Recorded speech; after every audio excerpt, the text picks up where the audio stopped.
ওকে, so lab সেটআপের ভিডিওটা দেওয়ার পর কমেন্ট সেকশনে একই বিষয় ঘুরে ফিরে আসছে। Black screen, virtual box error, virtual machine start হচ্ছে না। আমি বুঝতে পারছি এই সমস্যাগুলো আপনাদের আটকে রাখছে এবং আপনারা এগিয়ে যেতে পারছেন না।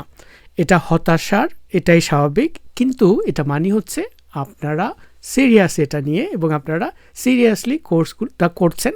ল্যাব সেটআপের জন্য আপনারা সুন্দরভাবে কাজ করছেন।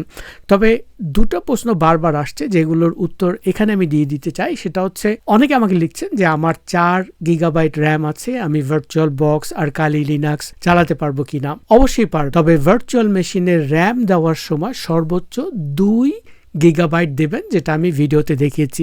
এর বেশি দিলে আপনার মেইন পিসি হ্যাং হতে পারে। ভারী টুলস একসাথে না চালিয়ে ধাপে ধাপে প্র্যাকটিস করলে 4 গিগাবাইট দিয়ে খুব সুন্দরভাবে আপনি কাজ করতে পারবেন।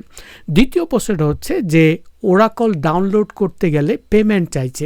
এখানে আমি বলে রাখি যে ভার্চুয়াল বক্স কিন্তু সম্পূর্ণ ফ্রি। যদি আপনি পেমেন্ট দেখেন তাহলে হয়তো আপনি ভুল কোনো ওয়েবসাইটে গিয়েছেন, কিংবা আপনি হয়তো কোনো বিজ্ঞাপনে ক্লিক করেছেন। কাজেই এই থেকে আমি আপনাদেরকে অলরেডি সাবধান করে দিয়েছি, আবারও বলছি যে সরাসরি virtualbox.org থেকে ডাউনলোড করুন।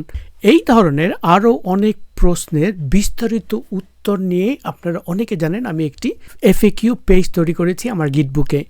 নতুন কমেন্ট করার আগে আপনারা সেই পেজটাতে একটু চোখ বুলিয়ে আসবেন। লিঙ্ক আমি এখানে ডেসক্রিপশনে আবার দিচ্ছি। কমেন্ট সেকশনেও একটু স্ক্রোল করে দেখতে পারেন, হয়তো আপনার সমস্যা যেটা হয়েছে সেটার অলরেডি সমাধান আমি দিয়েছি।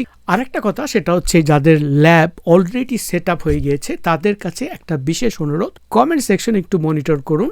আপনি যে সমস্যার মধ্য দিয়ে গেছেন সেটা সমাধান করে এসেছেন, মানে আপনার কাছে এখন অভিজ্ঞতা আছে, এক্সপিরিয়েন্স আছে।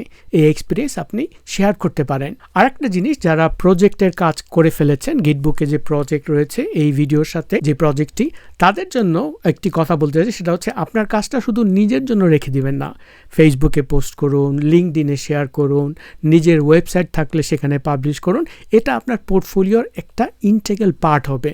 ফাইনালি আর একটা সুখবর হচ্ছে যে আরও ভালো এবং দ্রুত সাপোর্টের জন্য আমি আমার মেয়েকে একটি ডেডিকেটেড ডিসকর্ড সার্ভার স্পিন করতে বলেছি আমাদের এই কাজের জন্য। কাজ শেষ হলে লিঙ্ক শেয়ার করব, সেখানে আমরা সরাসরি একসাথে বসে প্রবলেম সলভ করতে পারবো। এখন যান FAQ পেজটা দেখুন, সমস্যার সমাধান খুঁজুন, কমিউনিটিকে হেল্প করুন আর ল্যাব রেডি করে ফেলুন।